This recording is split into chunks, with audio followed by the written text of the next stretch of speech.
Good afternoon, everyone, and welcome to me webinar. As you know, today's topic is the women, the country's new fate. And to substantiate that, we have got the two most very important brightest women of our financial services area. I would like to introduce both of them to you. Shrimati Deena Mehta, she is the founder and managing director of Asit C. Mehta Group of Companies. Deena Behan is on the board of Reliance Asset Reconstruction Company, Home Finance Limited, Reliance Commercial Finance Limited, and a number of other companies. She is a chartered accountant by profession, and after that she did a master's in management studies, and she is a fellow member of the Securities and Investment Institute, London. Deena Behan is probably most outstanding in terms of the fact that she is the only woman president of the Bombay Stock Exchange. And besides being on a number of board of many other companies, she is regarded as one of the best advisors in the stock markets arena on topics which are related with the day-to-day working. She is also on many of the SEBI committees. And among the younger lot, we have Madam Amisha Vora, and she is also a chartered accountant. She is a joint managing director and a key shareholder of the well-known Prabhudas Lilladher Group. She is one of the leading women entrepreneurs in India today and a very highly sought after opinion maker in the equity markets. I am sure that most of you have seen her regularly on the leading business channels such as CNBC, ET Now, Z Business, and many other TV channels. She started her career as an analyst, and then over the time period, with her intelligence, with her remarkable capacity to analyze stocks, she ultimately rose to the top, and today she is regarded as one of the most sought after women analysts on the Indian stock market scene. With this, we also have the third person as our incoming NME president, Mr. Kamlesh Shah, who is one of the very leading stockbrokers of India. His company, Share India Group or Share India Securities, is right now on the top, making strides every quarter after quarter and making his investors smile all the way to the bank. Now, let's start. I must welcome all of you formally, and both my speakers, my NME alternate president, and a huge number of people who are listening to us today from different YouTube and other areas wherever requested them to join. First of all, I would like to say that there is a slightly twist I would like to give to the topic. The women are not country's new fate. They are the new opportunity which India has got. You can see this dog in the family, which is their main area. Women have been into top position in India, whether you call it beauty, domestic, manufacturing, fashion, apparel, top-level jobs, consulting, you name it, and they are there. And now I'm very happy to say that even in the stock markets, we have a lot coming in not only as investors. When we see the CDSL account opening, we find a majority of a long list of homemakers, women who are investing their savings into the market. And that is how the topic today becomes very, very important. I think before I start with the questions, I would like to ask both my speakers that what prompted you to join a male-dominated profession This is all you joined pre-2000. And at that time, women were a taboo in the stock markets. I could hardly see any beautiful faces whenever I would enter the trading arena or for the AGM, Bombay Stock Exchange. And in this male-dominated area, what really encouraged you to come? And did you face any problem? Veena Ben, we start from you. You are the first woman. Actually, when I started out, it was in mid 80s. That means 1985. Almost, I will be completing 38, 37, 38 years being in the market. And being a chartered accountant in MBA finance and all, it was highly unlikely for women to come to the market. In fact, we were the first batch of chartered accountants, I would say. Mr. Sundar Iyer, Uday Kotak, of course, he was not a CA, he was an MBA. So we were in the first batch. Asit, my husband, who's also a chartered accountant, so we were the first batch of chartered accountants to enter into the market. And I came honestly as a stopgap arrangement because I was working with Crompton Greaves, and the 9 to 5 job was not very attractive for me. So I was thinking of doing something different. So my husband, who had just acquired the membership of BOC, he said, "Why don't you try it out and see how the stock markets work for you?" So, despite being a chartered accountant, I knew nothing about the stock market. I knew nothing about how trades are done and all that. And that's how I landed up trying to enter the ring. And I happened to be the first woman to enter the trading ring, but it was not to my knowledge. Only when I went for the interview, I realized that there were no women at all, and I was completely dissuaded. They said, "No, no, you don't come, because there are only men over here. I don't know how they will treat you." And the last argument was, there are no women toilets in the trading ring. So they said, "You don't come." But I said, "No, now that you have grilled me for 2 hours, I am going to come. Don't worry about toilets and other amenities. I will be joining the market." And that's how I ended up, landed up in the ring. And it was so intoxicating, let me tell you. And of course, the people around also were very friendly, and they took a lot of care of me. People would actually make way whenever I pass. The old trading ring, you can imagine, almost three and a half thousand people in 9,000 square feet of Yeah. place. And uh, and people used to trade with sign languages, about which I didn't know. I had to learn all those things. Then you also had to learn drama, because there were jobbers were very dominant. And you also had to ensure that he does not know whether you are a buyer or a seller, because they would twist the price depending on whether you are a buyer or seller. So all these things I learned. And I think I joined the ring in 1985, and till the ring closed in 1995, I did not have a single day of leave. 100% attendance was there in the trading ring. And that's how I started my career. And of course, later on, I being a chartered accountant, I saw that the settlement practices are not all that good. Bad delivery norms were needed to be fixed. So then I got involved into various things to improve the system. So that's how I have come into the markets. And let's hear from Madam Amisha how she made a grand entry Veena Ben, I have missed out and I would also like to face any problems when you are growing in the markets. Most certainly. Veena Ben, I missed out all the fun being the part of the only special princess or queen in the ring. But I started also because I was throughout school and college a gold medalist, but one amongst the four sisters of my father.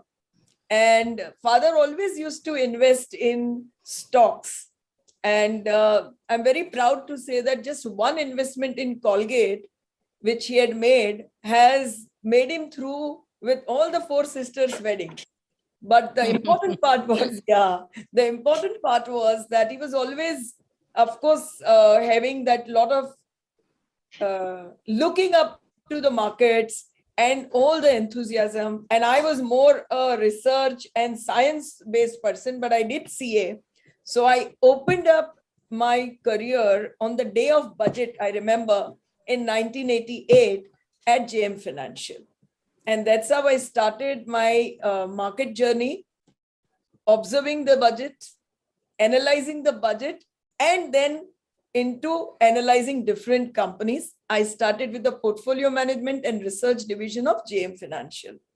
And as we all know how interesting markets are, they don't allow you to do anything else but to keep observing all the developments, be it economical, political, and of course, corporate, Indian or global. And the journey has been continuing. Very nice. I think this is the first time I also know how the two beautiful ladies have joined our fraternity. And let me come back to Deena Ben. Since a lot of our listeners are young women, because as you know that in the last on a lot of women have joined the markets, and recently in the last 6-7 months, would you like to tell them how to start investing? I mean, like, what kind of pitfalls are there, where they should not, where they should be careful, and what are the opportunities they can encash, you know? Yeah, in fact, I think, the trend of women joining the markets has been on for quite some time now. In fact, of course, a lot of people say that because of the lockdown, lot of women have joined. But let me tell you, I have, conducted more than 1,000 investor education programs across the country. I have traveled almost 450 districts of India over the last 10 to 15 years, conducting the investor education programs. And year after year, I have seen that more and more women are participating in the stock markets and investment related fields. What I believe is that Lakshmi and Saraswati are both women. So I strongly feel that women are most adaptable to managing investments, to earning money through investments, because men are good at making money. They may have a good job, fancy job, marketing job, they'll earn a lot of salary. But when it comes to managing of money, I think it requires a very continuous follow up, perseverance, consistency, and a constant watch on what you have invested in.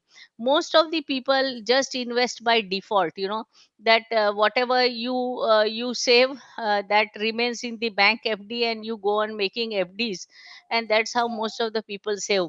And people actually very proudly say that, oh, I don't know anything about stock market, I'm away from stock market, I have not made a single investment in stock market.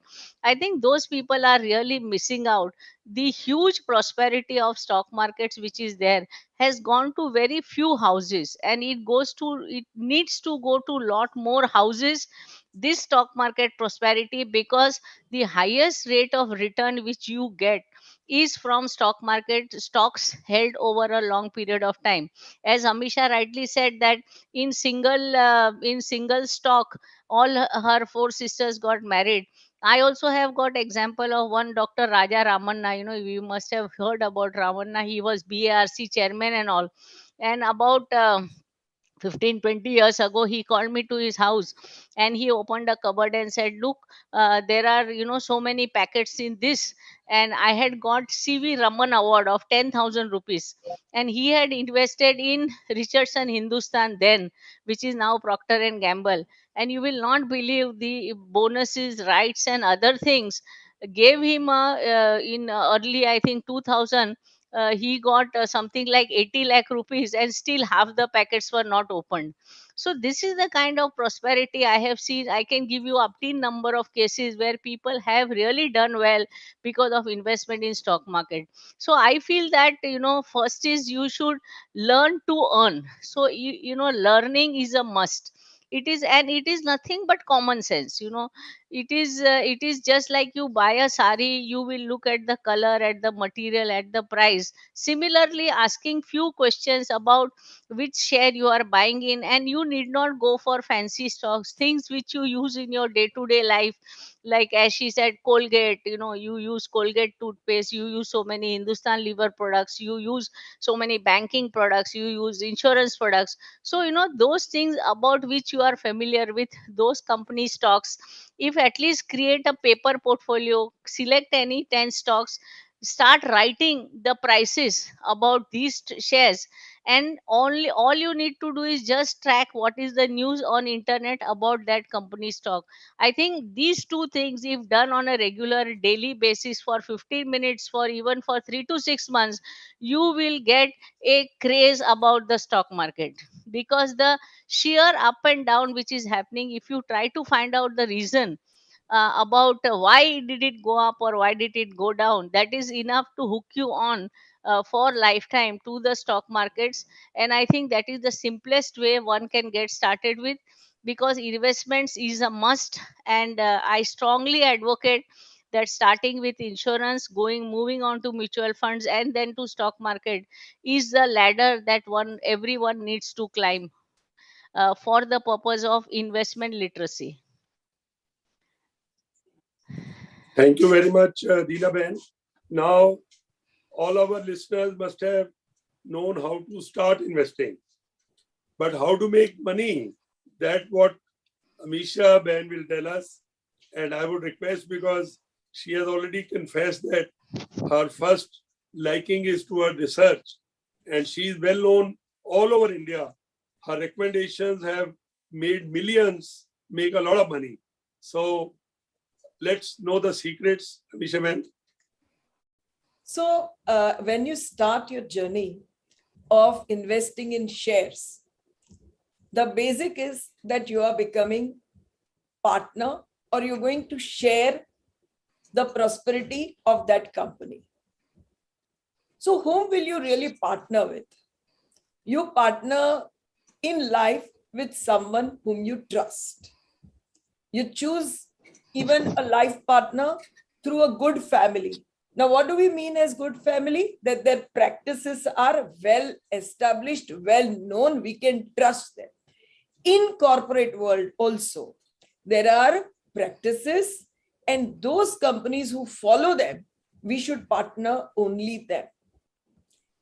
In effect, it means that while choosing your investment company, corporate governance and management, who believe their majority shareholder and minority shareholder both are at par, is a must to start your investment. You can trust only those people who value your trust.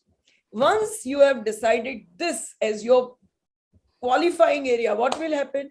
All the Tata Group companies will fall into that bucket. All the MNCs largely will fall into that bucket. And many other groups in India will fall in this bucket. But the moment a new name comes, your antenna will be on to find out whether I can trust this management for my investments. Once you have done the small universe of companies that you can trust or management that you can trust, the way to identify the winner is we want to participate with that management in chasing a big opportunity. What is a big opportunity? For example, we all saw that from nowhere, a huge wealth was created in last decade by Bajaj Finance.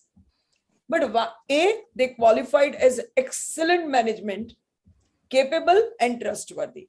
And what were they doing? They were creating a completely new class of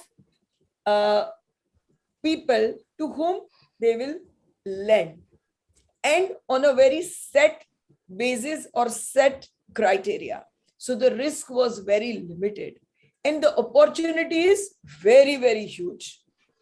They start with, say, X cities, then they go further, then they go to more stores. So the opportunity was huge. It was almost 30% of India's population that whom they can cater. So when you have excellent management and very good large opportunity and a special moat, is the time you can stay invested in that company for a very long period.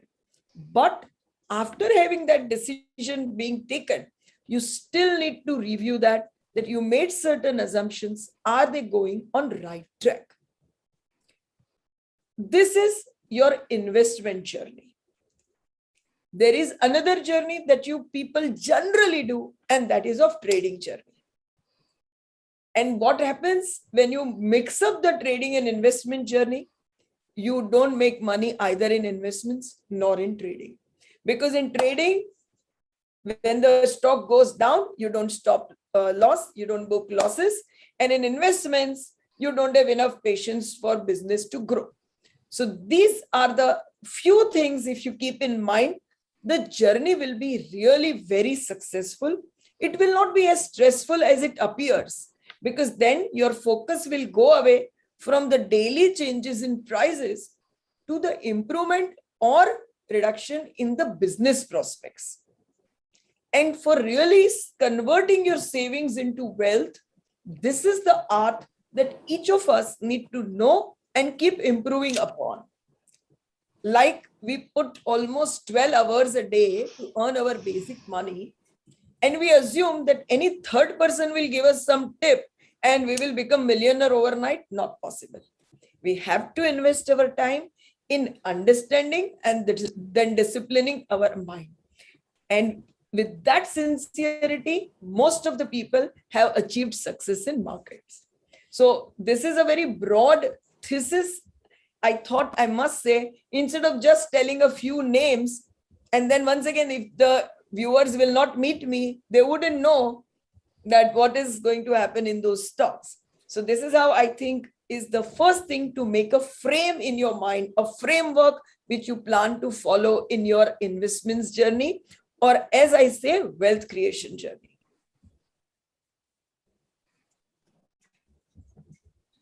Okay, I would like you to answer two more correlated questions, because the new women or the new investors who are coming, they are looking at the stock market as a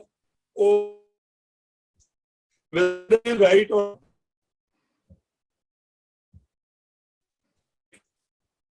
they should for short-term gain and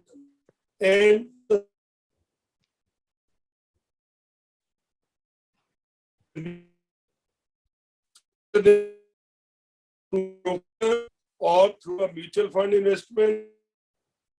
Yes. If you can please answer. Can somebody repeat the question for me? Because I could not hear the line. The question was not clear for me. I think he said, do you want to start will with repeat mutual that. fund investment? Yeah, that's what I heard. That should Okay. one start with mutual fund investments. So Vijay bhai, it And do you think that people should go for short-term tech? people should go for short-term trading? Should go for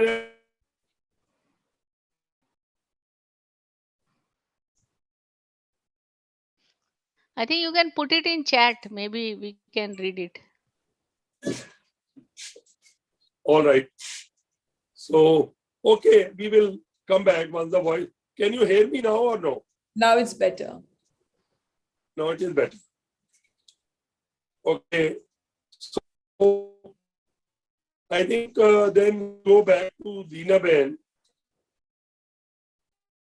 The options other than the like these markets, and how one should invest, mutual funds directly or through the PMS. No, I think PMS is a big ticket option which is there. It is 50 lakhs and above. That is the minimum limit that SEBI has put for the purpose of investment. So if you are a big investor, yes, PMS is a good option. For small investors, mutual fund is definitely what people have mutual fund sahi hai, that whole ad campaign has really attracted a lot of investors to mutual fund. However, I feel that if you can devote some time, then direct investing in the market is a good option, according to me, and the returns are also better. Of course, you need to be very alert. You need to have some basic discipline when it comes to investing directly in the market, and the discipline would be number one is to have a stop loss and to have an investment target. So on both the sides you must have a limit. You should say that I will get at a time, say 15% return. So every time I get 15% return or 20%, I will exit unless I know something about the stock. Then I will stay on because I think the full price has not come. But I think initially one should really follow a disciplined approach and say, if I get 15-20% return, I will exit, and if I make a loss of 10%, I will exit. Typically what happens is that most of the investors, they delegate the selling decision to either the broker or to somebody else. You buy a stock for 10 rupees, it goes up to 15 rupees, there is a 50% appreciation. You call up the broker and say, what about this share? So the broker will say, oh, there is lot of current in this share, don't sell. Next day 15 goes to 17, you feel happy, good, I did not sell. But then on the third day 17, because you are not regularly tracking the market, 17 becomes 12 or 13. You approach your broker, broker says, oh, this is correction. And then when it will go to 10, you will not know also. So this kind of delegating the selling decision is what is most harmful for investments. So I feel that you have a band of minus 10 and plus 20, and every time the price touch those levels, if you go on entering and exiting, then maybe in a year you can get 70 or 80% return also, and at a risk of just 10%. So that is the first discipline which is required, which is having a band and having a investment target, because you are investing and you are not just trading or speculating just try to get the maximum possible profit, which is never possible. Second thing is, a lot of people go on timing the market. They think अभी बहुत ऊपर है market, और अभी और नीचे जाएगा, और बहुत नीचे है और नीचे जाएगा. These kind of timing theories, they never work. What is important is that you select a, because it is not a stock market, it is a market of stocks.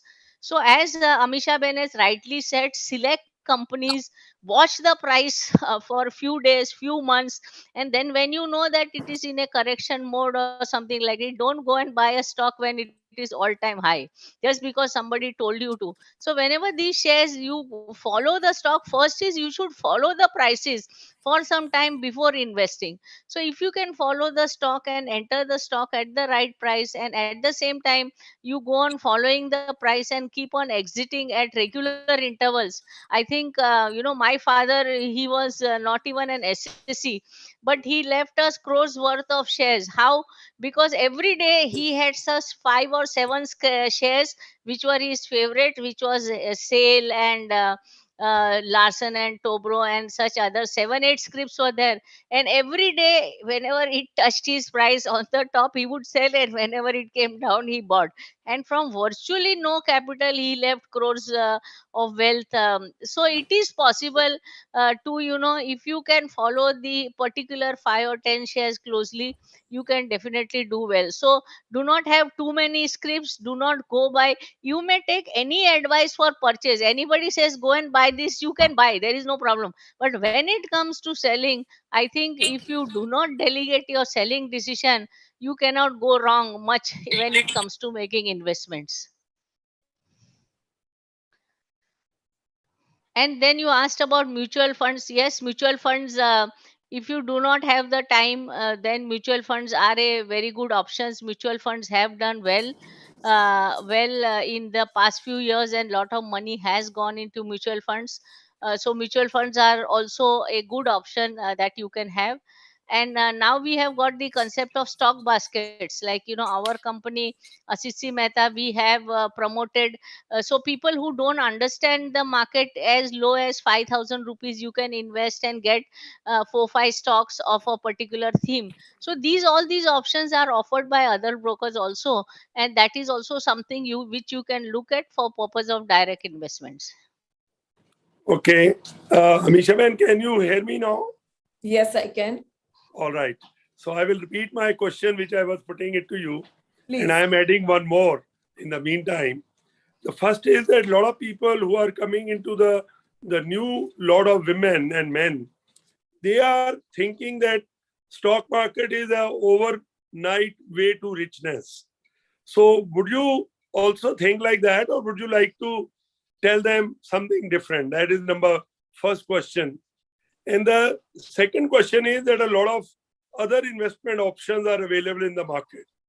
Real estate, gold, metal, and now two more areas like the Indian sitting here can invest into the overseas markets.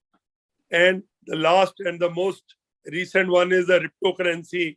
So how will you compare the different options? And do you still think that stock market is a better platform? Let me first take your second question. That second question is like more about the asset allocation. And I'll take 2 minutes to explain how we see these different assets differently.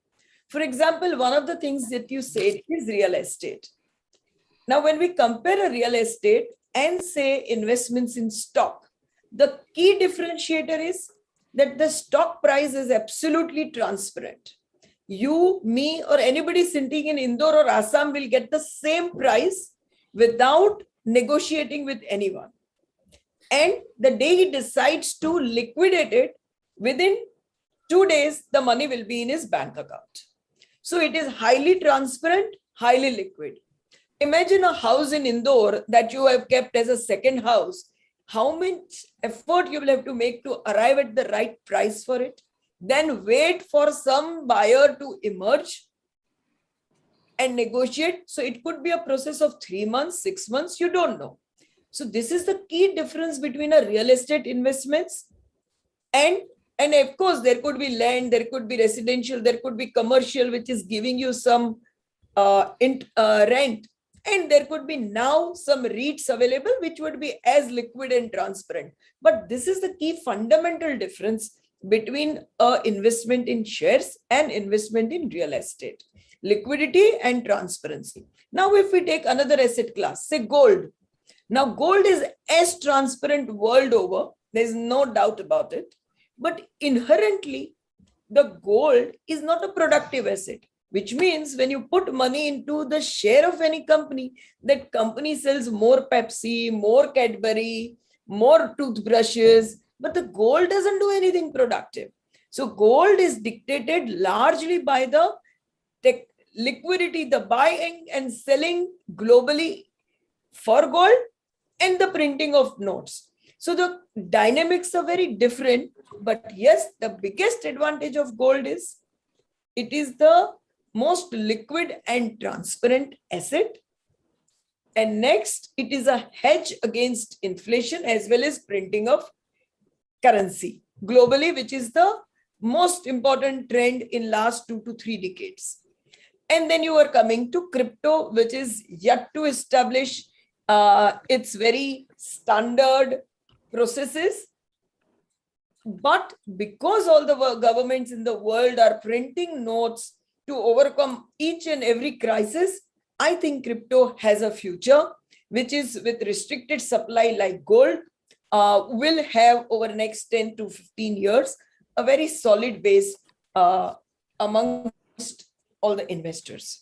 Now, when we know the basic differences, and of course, the very large asset class is bond, that is investments in fixed income instruments, wherein you get less volatility in your capital or allocation, but a regular return keeps coming. In stocks, there is no set regular return that are 8%, 9%, 10%, 11% income will come as interest, but that is what will come in fixed income.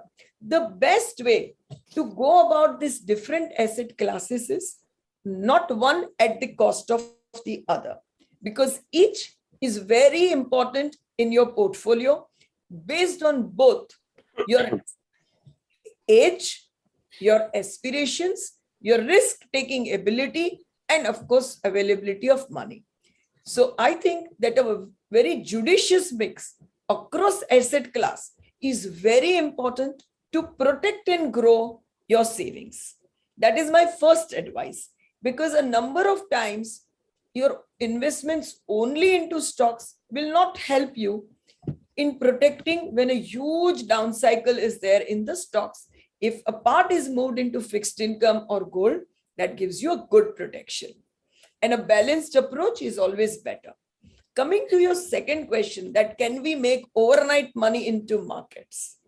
Now, overnight money can be made. For example, you took one trade of say 50,000 rupees in Bharti, and Bharti is next day up 10%.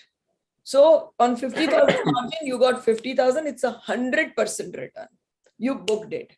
But imagine, to do this kind of returns, you have to make so many decisions. Now, nobody has seen that as many decisions are going right. So if 50% decisions go right and 50% decisions go wrong, you're back to square. What we have seen is that all those big names that we all know, be it Mr. Rakesh Jhunjhunwala or Nimesh Bhai, who have really made it to the top, they all have devoted their lives in understanding not only markets, corporate India, businesses, and training their minds.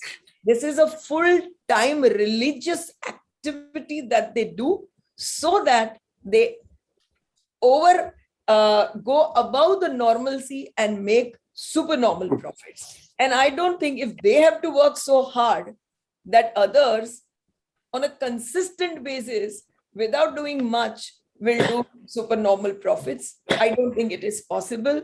You have to really deep dive and understand to make supernormal profits. Thank you very much. And I think you have explained it very well. And in any case, those listeners who have got some additional information, who seek the additional information, they can contact NME office and we'll send your questions to both the ladies, whomsoever you ask the questions. For the time being, we will see if somebody has the questions to ask right now. And then accordingly, we will, we'll request you to please answer the same. So any questions which are there?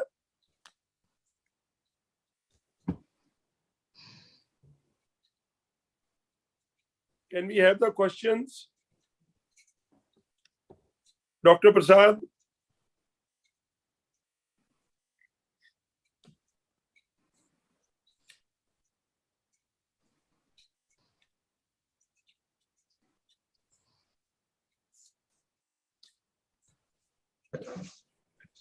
No, sir.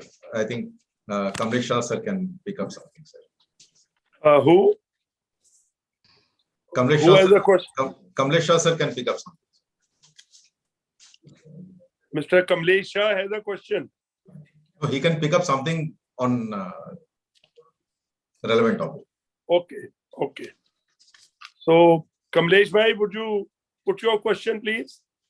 No, I mean, I don't have any question. In fact, I wanted to thank the panel member and address the gathering. The discussion was very insightful. In fact, I'm thankful to be, part of this elite panel and to you specially, for your kind words.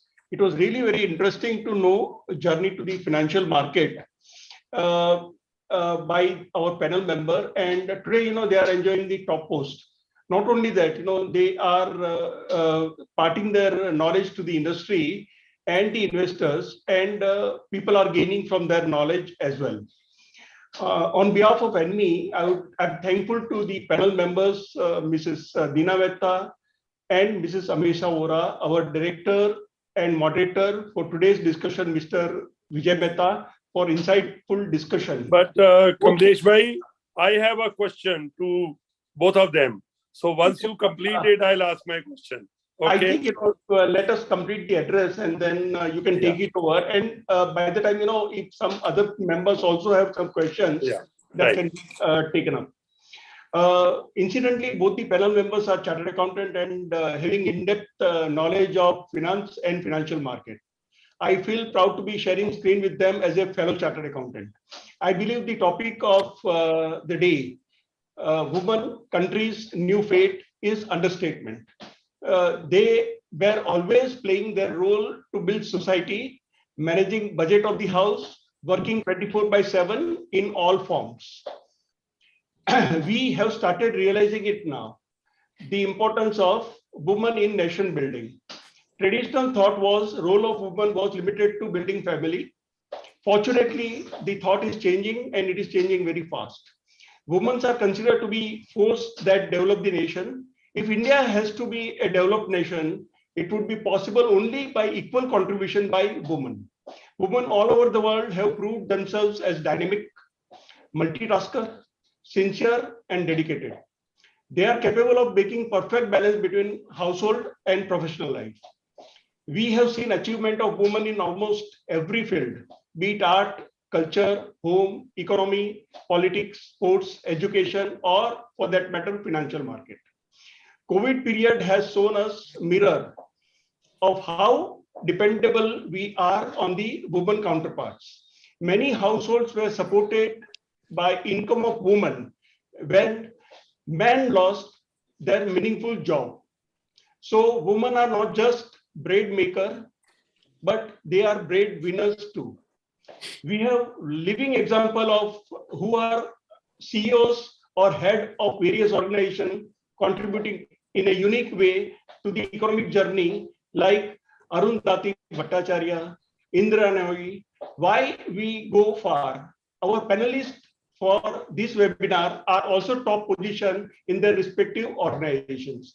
Last week, we have seen Vice President of USA, a lady of Indian origin, Kamala Harris, taking responsibility as a president for 1.5 hours. That is where their contributions comes in, and that is what matters. All we need to do is to give them little encouragement and space to showcase their ability to deliver. If we have men like Asit Mehta, husband of Mrs. Dina Mehta, we shall see the likes of many Dina Mehta and Amisha Vora in our society. We all know today's woman is capable of accepting any challenges. We have heard from our expert panel the role of women to channelize savings into investment. They thereby playing meaningful role not only for their family and industry, but also for the building of nation.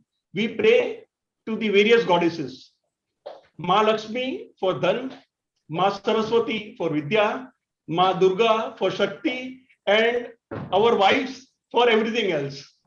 So, so let us take a step forward to give rightful freedom to the ordinary, extraordinary woman to make their move in the society.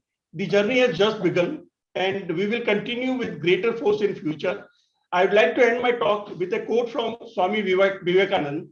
The best thermometer to the progress of the nation is its treatment of its women. Thank you for giving me this opportunity. Stay healthy, stay blessed. It was really very interesting, to share platform with Dina Ben, Amisha Vora, and Vijayji. And, you are inspiration for the society. The way you've taken up your assignment, the way you have progressed in your assignment, and the way you are serving, Amisha Ben, you are really guiding many women also by creating a woman-centric portfolio. I mean, we are tracking your moves for the benefit of the society and getting inspired by it. So there are a lot of things to be done, and women are no less.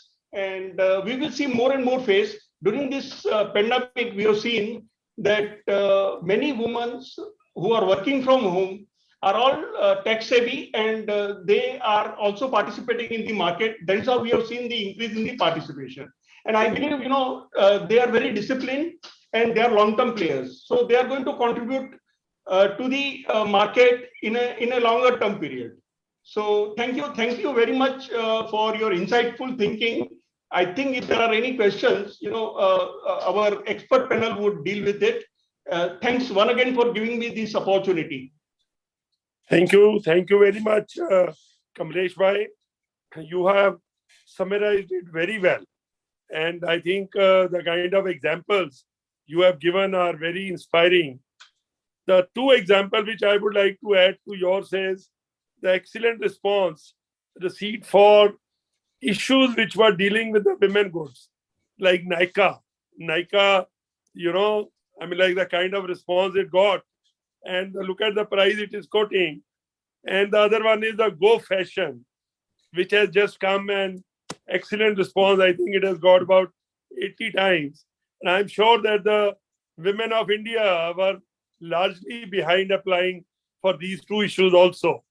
So now my last question, we have got another 5-7 minutes, and I would like to use it because it is very rare to have such two charming and intelligent women of the stock market with us.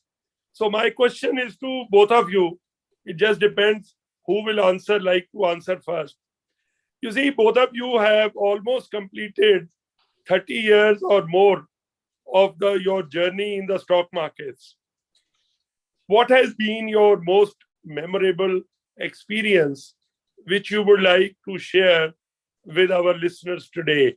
What has really been, kind of path-changing kind of experience for you during your journey in the markets? So any of you, please, you can begin with. Dinaben?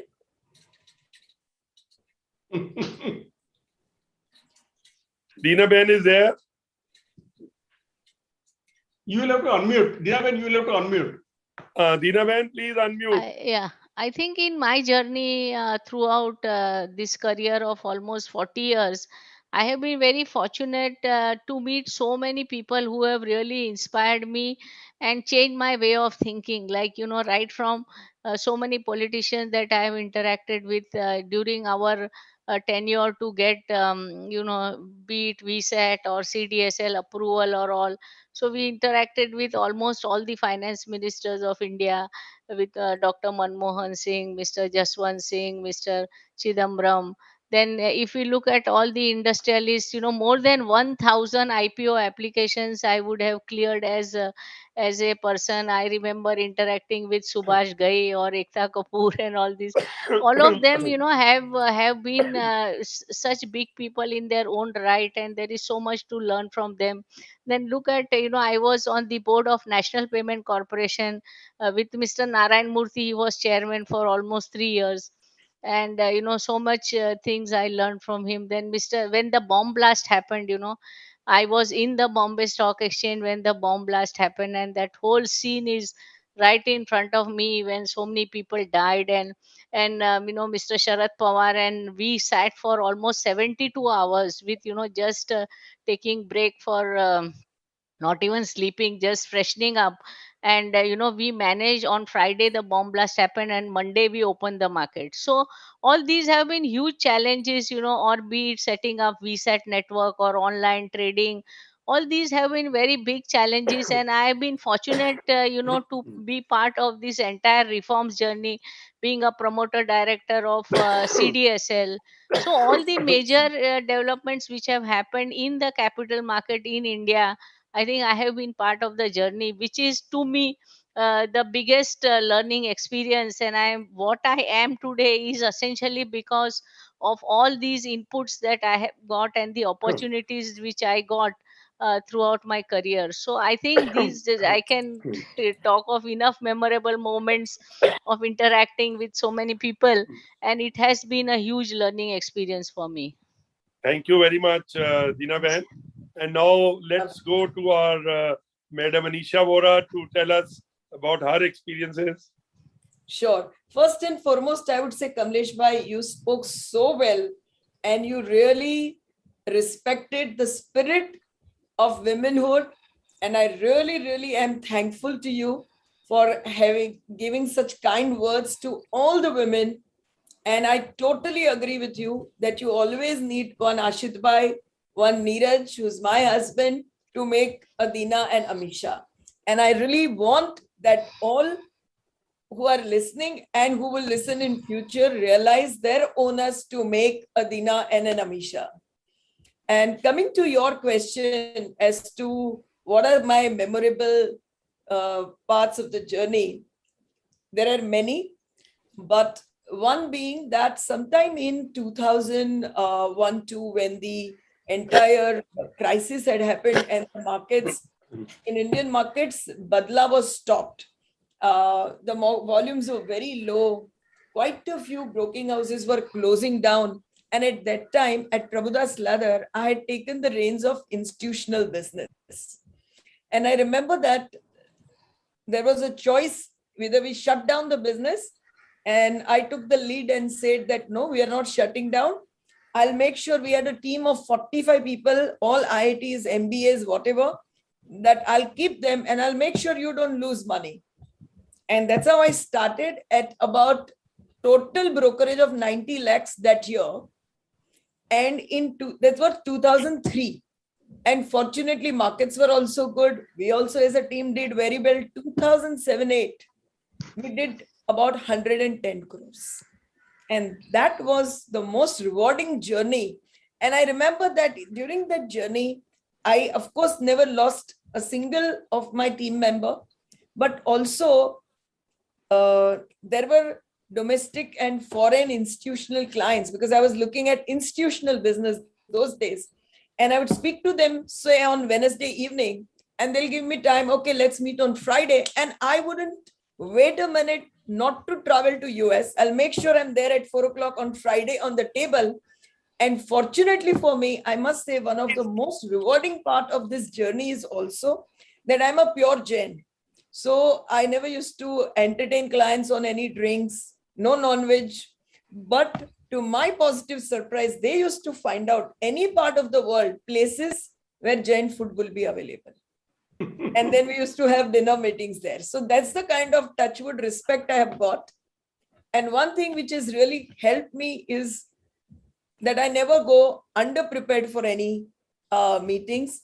I realize that to my institutional clients, say 40 brokers are supporting and their research analysts are supporting. So why and how do I make that 1 hour, 2 hour meeting most fruitful for him? And I have many, many occasions when the meeting starts with 45 minutes time and then they extend it for 2 hours and 3 hours. And I have to say, sorry, I have another meeting. So those have been really, really rewarding moments for me.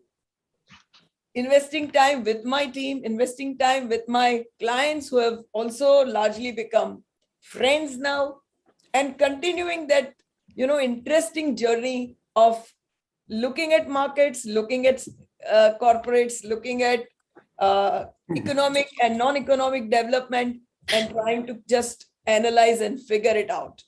So yes, it has been an Thank you very much, journey. Amisha Ben. Thank you very much, Dina Ben. It has been really fabulous to have both of you and the kind of experiences you have shared and the kind of journey you have traveled. This is all commendable. And I compliment both of you and I look forward to many, many, many, many years of togetherness of yours with the stock markets, with our audience, with our trade and everyone. So thanks a lot. And thank you very much to our great audience who has, I am sure that you must have enjoyed.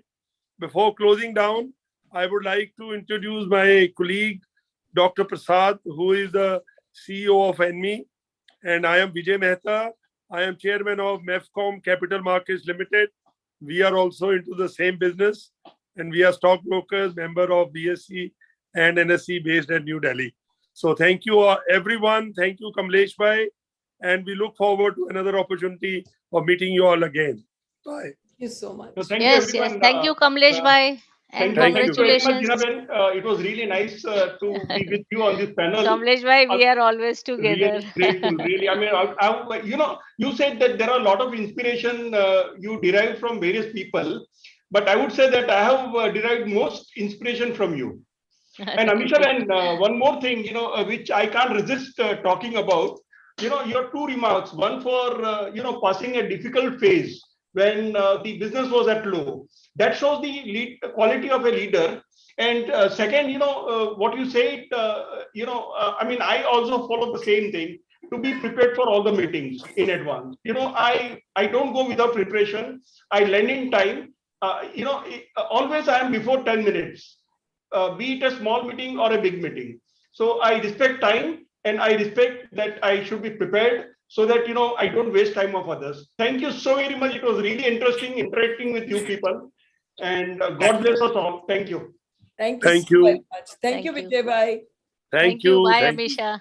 Very Thank nice you. listening about you, Dina Ben. Bye. Thank you. Bye.